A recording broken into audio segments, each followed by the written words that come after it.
শুধু দর্শক, জাতীয় প্রেস ক্লাবের সামনে আমরা দেখতে পাচ্ছি চাকরিচ্যুত বিডিআর। তারা ইতিমধ্যে অনেক জায়গায় তাদের স্মারকলিপি প্রদান করেছেন, আবার আজকে বেশ কটি জায়গায় দিবেন। ঠিক এই সংগঠনের সভাপতি সাহেব, ওনার সাথে আমি কথা বলছি। আপনার নাম পরিচয় দিয়ে বলুন। আমি জহুরুল ইসলাম সরকার, অধিনায়কের সামরিকটে চাকরিচ্যুত বিডিআর 2009। আমরা এখানে যা মানববন্ধনটা করছি আপনারা দেখছেন, মিডিয়াও যারা আছে। ইতিপূর্বে কিছুক্ষণ আগে আমরা আইন মন্ত্রী, স্বরাষ্ট্রমন্ত্রী এবং জনপ্রশাসন মন্ত্রী মহোদয় বরাবর স্মারকলিপি প্রদান করেছি।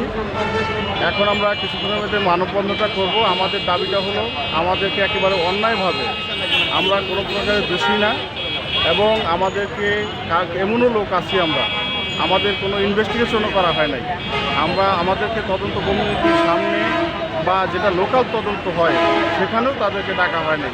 আপনারা হয়তো জানেন, ইতিপূর্বে আমরা এটা নিয়ে অনেক আন্দোলন করেছি, আমরা স্মারকলিপি দিয়েছি। আমরা মনে করি আমরা একেবারে নির্দোষ। আমাদের প্রয়োজন বোধে আমাদের আবার যদি তদন্ত করার দরকার পড়ে, সরকার মনে করে আমাদের তদন্ত করতে পারে, কিন্তু আমাদের তদন্ত না করেই আমাদেরকে বাড়ি পাঠানো হলো। বিডিআর আপনারা হয়তো জানেন, 9 সালে ঘটনা, 25-26 ফেব্রুয়ারি 9 সালে যে ঘটনা ঘটলো, 10 সালে এসে প্রত্যেক ইউনিটের সিও সাহেব সকলকেই নির্দোষ বলে আমাদেরকে আশ্বস্ত করলেন। তারপরে আমাদেরকে 11 সাল 12 সালে আমাদেরকে বাড়ি পাঠিয়ে দিলেন। আমরা জানি না কিভাবে আমাদেরকে যে বাড়ি পাঠানো হলে। আমরা মনে করি সম্পূর্ণরূপে আমাদের সাথে এটা অন্যায় করা হয়েছে। আমরা একেবারেই নির্দোষ। আমরা পরিবার নিয়ে মানবেতর জীবনযাপন করা হচ্ছে।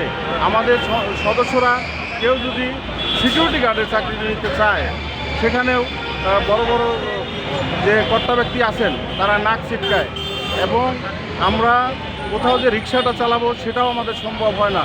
আমরা মাননীয় সরকারকে অনুরোধ করব, সেই সাথে নতুন যে প্রধানমন্ত্রী আসছেন জনাব তারেক জিয়া, আমরা ওনাকে সাধুবাদ জানাই। উনি এসেই আমাদের ব্যাপারে কথা বলেছেন, আমাদের বিষয়টা সুরাহা টানবেন, আমরা মিডিয়ায় শুনেছি। সেই সাথে স্বরাষ্ট্রমন্ত্রীও বলেছেন আমাদের বিষয়টা খুব তাড়াতাড়ি আমাদের বিষয়টা ফয়সালা টানবেন। কিন্তু আমরা চাই, আমরা যদি দোষী হই তাহলে আমাদের বিচার হোক, অসুবিধা নাই। কিন্তু নির্দোষ হলে সকল প্রকার ক্ষতিপূরণ সহ যাদের বয়স আছে তাদেরকে চাকরিতে পুনর্বহাল করতে হবে। আর যাদের বয়স নাই, যত প্রকারের সুযোগ সুবিধা আছে, আমাদের যে মানহানি হয়েছে, আমাদের মান সম্মানের যে হয়েছে, যদি সরকার না করে আমরা আইনের কাছে যেতে বাধ্য হব। প্রয়োজন বোধে আমরা রিট করে হলেও আমরা আমাদের দাবি আদায় করে ছাড়ব। যদি সরকার মনে করে যে আমরা দুর্বল, তাহলে সেটা সরকার ভুল করবে।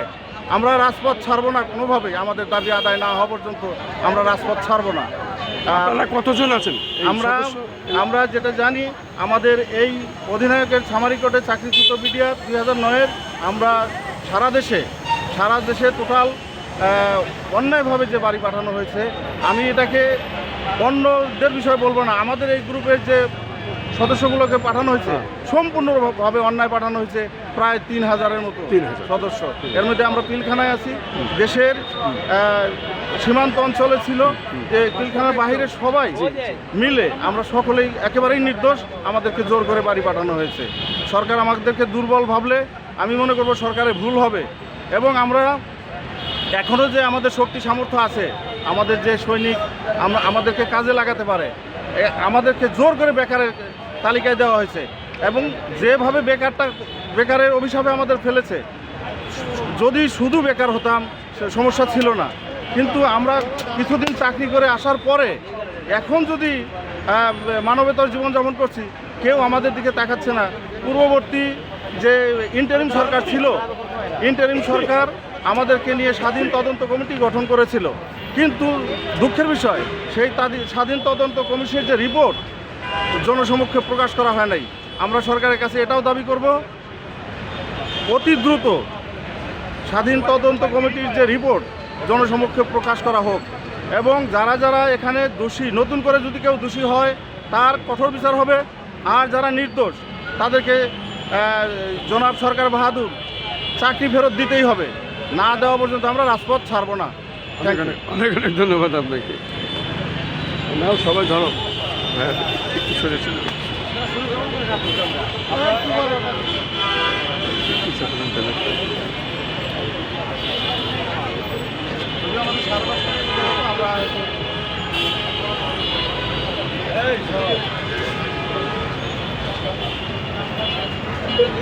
শুধু দর্শক, আমরা দেখতে পাচ্ছি জাতীয় প্রেস ক্লাবের সামনে মানববন্ধনটি ওনারা করছেন। ওনাদের চাকরি ফিরে পেতে চান এবং মাননীয় প্রধানমন্ত্রীর কাছে তাদের আকুল আবেদন, তারা কর্মেও আবার ফিরতে চায়, যেহেতু তাদের শারীরিক ক্ষমতা আছে এবং তাদের এই যাবৎকাল বেতন যা বাদ আছে, ভাতা বাদ আছে, ক্ষতিপূরণ সহ সব ফেরত চান। মাননীয় প্রধানমন্ত্রীর প্রতি আমরা দৃষ্টি আকর্ষণ করছি। জাতীয় প্রেস ক্লাবের সামনে থেকে আমি খন্দকার মাসুদুজ্জামান, রাজধানী ঢাকা।